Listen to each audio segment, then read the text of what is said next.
ఇప్పుడు పండగలేమీ లేవు, పిండి వంటలు ఎందుకు చేస్తున్నారు వదినా? కూటమి ప్రభుత్వం వచ్చి సంవత్సరం అయింది కదా, అదే పెద్ద పండుగ. మా అత్తయ్యకి 4,000 రూపాయల పెన్షన్ పెంచారు. నెలకి 2,720 కోట్లు. ఏడాదికి 34,000 కోట్ల రూపాయలు పెన్షన్ రూపంలో వృద్ధులకిస్తున్నారు. దీపం 2 పథకం కింద సంవత్సరానికి 3 సిలిండర్లు ఉచితంగా ఇస్తున్నారు. ఇప్పటికీ 1 కోటి సిలిండర్లు ఇచ్చారు.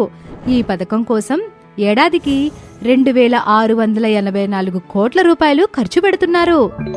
క్రితం ప్రభుత్వం చెత్త పన్ను వసూలు చేసి కూడా చెత్త తీసేది కాదు. కానీ ఈ ప్రభుత్వం చెత్త పన్నులు రద్దు చేసేసింది. చెత్త మొత్తం ఎత్తి ఊరిని శుభ్రంగా ఉంచుతుంది. అంగన్వాడీలు, ఆశాలకి 1.5 లక్షల లబ్ధి చేకూరేలా గ్రాట్యుటీని అమలు చేస్తున్నారు. మహిళల రక్షణ కోసం శక్తి టీమ్స్ ని ఏర్పాటు చేశారు. నవజాత శిశువుల కోసం 11 వస్తువులతో ఎన్టీఆర్ బేబీ కిట్లు మళ్లీ ప్రారంభించారు. జూన్ నెలలో తల్లికి వందనం, అన్నదాత పథకం, ఆగస్టు 15 నుంచి మహిళలకి ఉచిత బస్ కూడా అమలు చేస్తున్నారు. కూటమి ప్రభుత్వం వచ్చింది, పండుగ వాతావరణం తెచ్చింది. అందుకే ఇది మంచి ప్రభుత్వం.